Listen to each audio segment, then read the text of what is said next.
Ah, avant, c'était le bon temps que les plus jeunes ne peuvent pas connaître. Quand on avait commis une petite infraction comme un mauvais stationnement, au moment de l'élection présidentielle, il y avait la grâce du nouvel élu, la grâce présidentielle. Et oui, tout était effacé et hop, à la poubelle la contravention. En est-il de même avec le péché, avec mes fautes?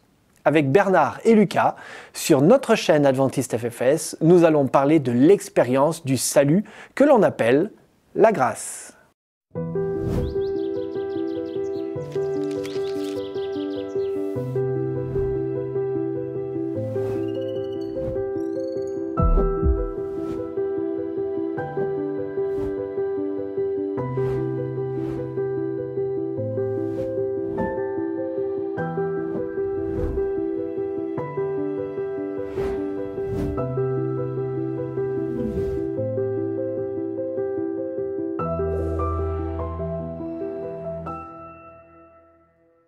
Bonjour Lucas. Bonjour Bernard.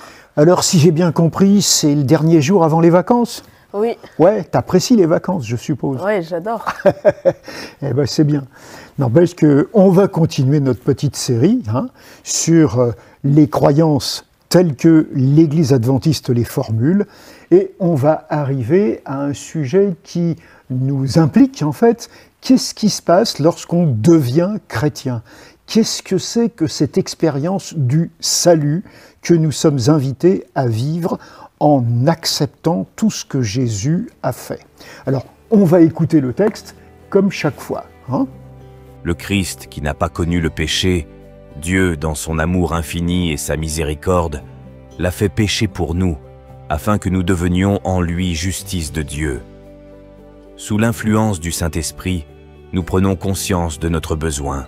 Nous reconnaissons notre condition de pécheur, nous nous repentons de nos transgressions et nous exprimons notre foi en Jésus comme Seigneur et Sauveur, substitut et exemple. Cette foi par laquelle nous recevons le salut provient du pouvoir divin de la parole. C'est un don de la grâce de Dieu. Par le Christ, nous sommes justifiés, adoptés comme fils et filles de Dieu et délivrés de la domination du péché. Par l'Esprit, nous naissons de nouveau et nous sommes sanctifiés. L'Esprit régénère nos esprits, grave la loi d'amour dans nos cœurs, et nous recevons la puissance nécessaire pour vivre une vie sainte. En demeurant en lui, nous devenons participants de la nature divine. Nous avons l'assurance du salut maintenant et au jour du jugement. Voilà, alors, j'ai presque envie de te poser la question, est-ce que l'assurance du salut est quelque chose qui te paraît visible chez les croyants que tu vois? Des fois oui, mais certaines fois non. Ok. Alors, est-ce que ce texte-là, toi, a suscité des questions dans ta tête? Oui, au début du texte, c'est écrit que Dieu, par son amour, il a fait pécher Jésus. Alors ça, c'est une citation, si tu veux, d'un texte de l'apôtre Paul, où l'apôtre Paul est en train de dire, voilà, Jésus a été fait péché pour que nous soyons faits justice. Alors, dans cette phrase de l'apôtre Paul, on oppose le péché et la justice. Si tu te souviens de ce qu'on a dit du péché, le péché, c'est avoir un objectif et puis viser à côté de la cible. Et la justice, c'est comme si on te disait, ben voilà, tu as visé ta flèche, elle est allée au plein centre de la cible. Tu as vraiment marqué tous les points qui sont au centre de la cible. Et alors, ce qu'on nous dit, c'est simplement que Jésus, lui, toute sa vie, elle a vraiment marqué la cible en plein centre. Il a vécu la vie telle que Dieu aurait voulu que tous les êtres humains la vivent. Et donc, ce qu'il est en train de nous dire, c'est que lui, en fait, il est au cœur de la cible et qu'il a été traité comme s'il avait péché, comme s'il avait raté. On s'est moqué de lui, on l'a critiqué, on l'a condamné et on l'a exécuté. Et cette mort de Jésus, si tu veux, c'est la preuve qu'on n'a pas compris qu'il avait touché le centre de la cible et qu'on l'a traité comme s'il avait complètement raté.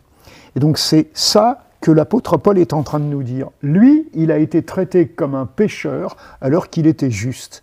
Et ça produit, si tu veux, l'effet inverse, c'est que nous qui sommes pécheurs, qui avons raté, ben nous sommes traités comme justes, comme quelqu'un qui a vraiment marqué tous les points sur la cible. Donc voilà un petit peu ce que veut dire cette formule-là. Est-ce que tu as d'autres questions par rapport à ce texte? Oui, il y a une phrase que j'ai pas compris, c'est vers la fin, quand ils disent férule le péché. Ah, sous la férule du péché. Alors, c'est comme si on comparait le péché à une espèce de force, à une puissance, voire à une personne, bah, comme tu trouves, si tu veux, dans certains films, la personne qui incarne le mal. Hein. Et alors, c'est elle qui commande. Et donc, tu es sous sa férule, c'est comme si tu étais sous sa domination.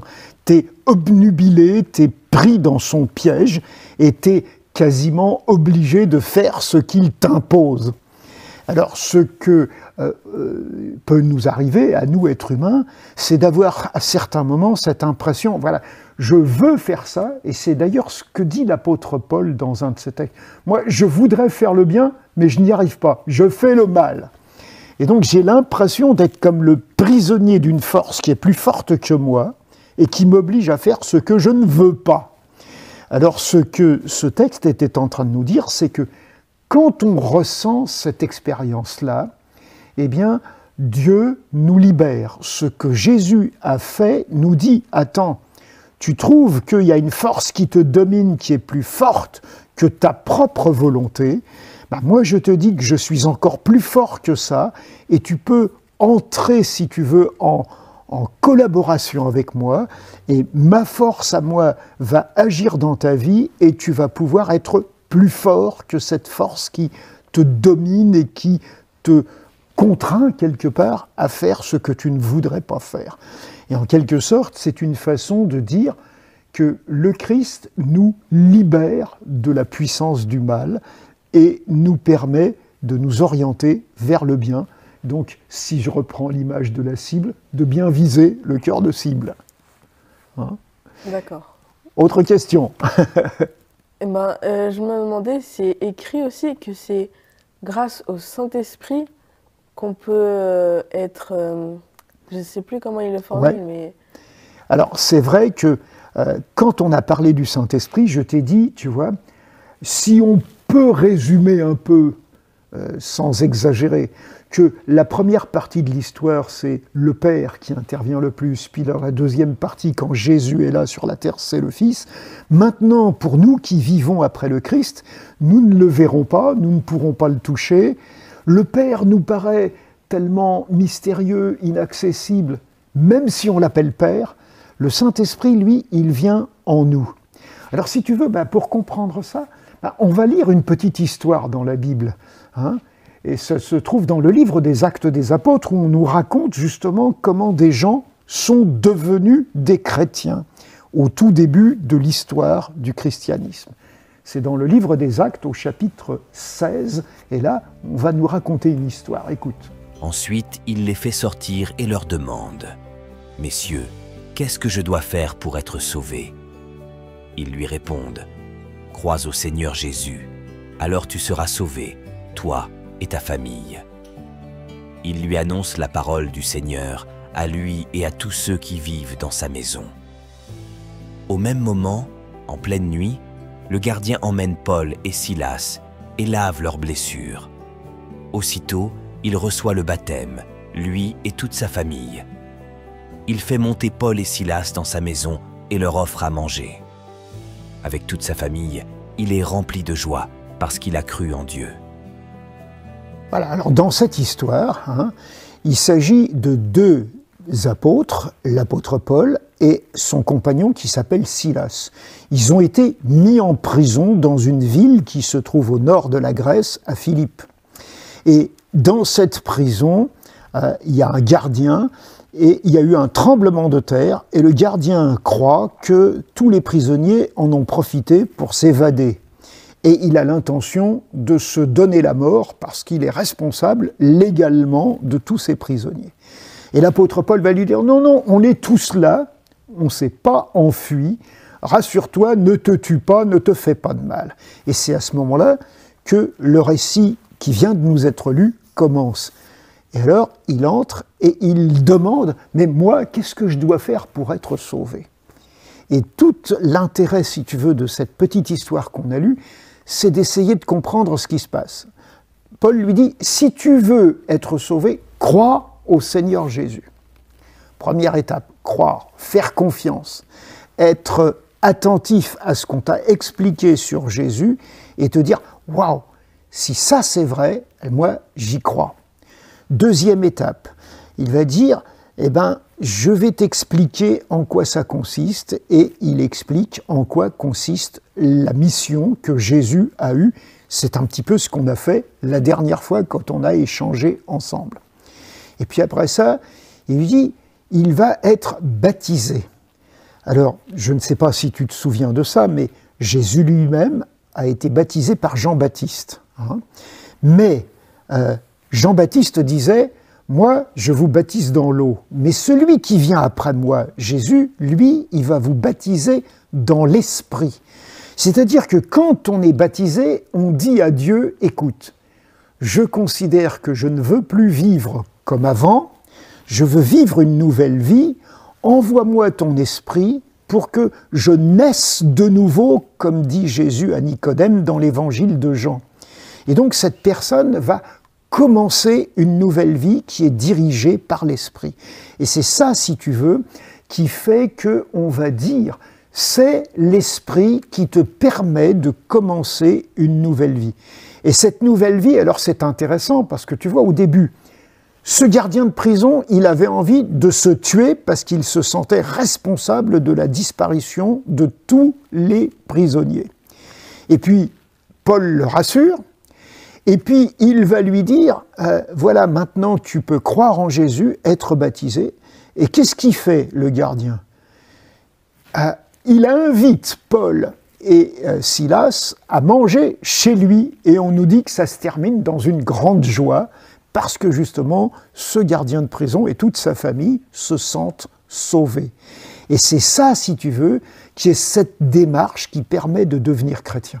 On croit en Jésus, on lui fait confiance, on est baptisé, donc on dit « je veux commencer une nouvelle vie », et on reçoit le Saint-Esprit qui va diriger, qui est cette force, si tu veux, qui va être plus forte que celle qui nous dominait avant, hein, avec ce mot « férule » dont on parlait tout à l'heure, et qui va te permettre de vivre une vie de joie, de partage, où on va pouvoir manger ensemble, considérer que les autres êtres humains sont des amis, sont des frères, on fait partie de la même famille, c'est Dieu qui est le père de cette grande famille, et on peut se réjouir ensemble.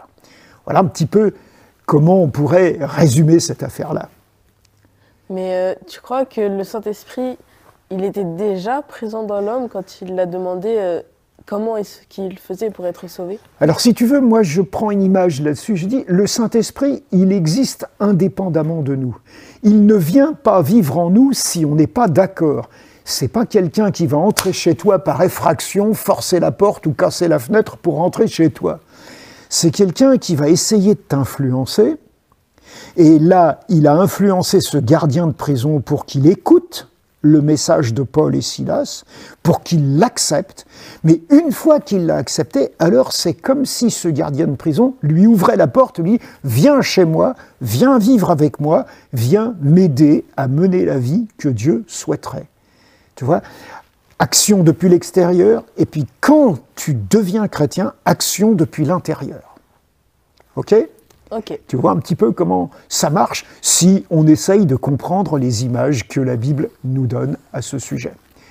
Alors voilà, alors c'est vrai que commencer une expérience, c'est comparé par les apôtres, et en particulier dans l'évangile de Jean, à une nouvelle naissance. On naît de nouveau.